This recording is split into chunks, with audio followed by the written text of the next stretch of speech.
Anthem by Ayn Rand. Part 10. We are sitting at a table, and we are writing this upon paper made thousands of years ago.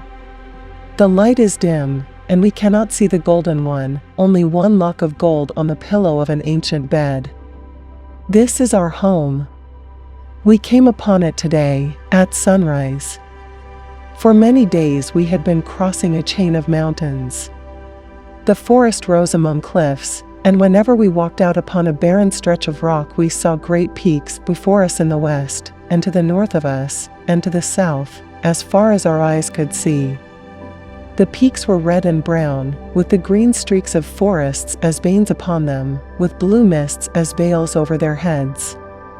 We had never heard of these mountains, nor seen them marked on any map. The uncharted forest has protected them from the cities, and from the men of the cities. We climbed paths where the wild goat dared not follow. Stones rolled from under our feet, and we heard them striking the rocks below, farther and farther down, and the mountains rang with each stroke, and long after the strokes had died. But we went on, for we knew that no men would ever follow our track nor reach us here. Then today, at sunrise, we saw a white flame among the trees, high on a sheer peak before us. We thought that it was a fire and stopped. But the flame was unmoving, yet blinding as liquid metal. So we climbed toward it through the rocks. And there, before us, on a broad summit, with the mountains rising behind it, stood a house such as we had never seen, and the white fire came from the sun on the glass of its windows. The house had 2 stories and a strange roof flat as a floor. There was more window than wall upon its walls, and the windows went on straight around the corners, though how this kept the house standing we could not guess. The walls were hard and smooth, of that stone unlike stone which we had seen in our tunnel. We both knew it without words, this house was left from the unmentionable times. The trees had protected it from time and weather, and from men who have less pity than time and weather. We turned to the golden one and we asked, "Are you afraid?" But they shook their head. So we walked to the door, and we threw it open, and we stepped together into the house of the unmentionable times. We shall need the days and the years ahead to look, to learn, and to understand the things of this house. Today, we could only look and try to believe the sight of our eyes. We pulled the heavy curtains from the windows, and we saw that the rooms were small, and we thought that not more than 12 men could have lived here. We thought it strange that men had been permitted to build a house for only 12. Never had we seen rooms so full of light. The sun rays danced upon colors, more colors than we thought possible, we who had seen no houses save the white ones, the brown ones, and the gray. There were great pieces of glass on the walls, but it was not glass, for when we looked upon it we saw our own bodies and all the things behind us, as on the face of a lake. There were strange things which we had never seen, and the use of which we do not know. And there were globes of glass everywhere, in each room, the globes with the metal cobwebs inside, such as we had seen in our tunnel. We found the sleeping hall, and we stood in awe upon its threshold. For it was a small room, and there were only 2 beds in it. We found no other beds in the house, and then we knew that only 2 had lived here, and this passes understanding. What kind of world did they have, the men of the unmentionable times? We found garments, and the golden one gasped at the sight of them. For they were not white tunics, nor white togas, they were of all colors, no 2 of them alike. Some crumbled to dust as we touched them.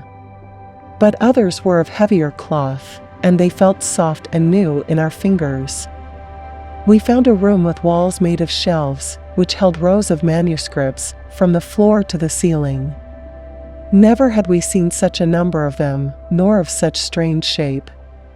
They were not soft and rolled, they had hard shells of cloth and leather, and the letters on their pages were so small and so even that we wondered at the men who had such handwriting. We glanced through the pages, and we saw that they were written in our language, but we found many words which we could not understand.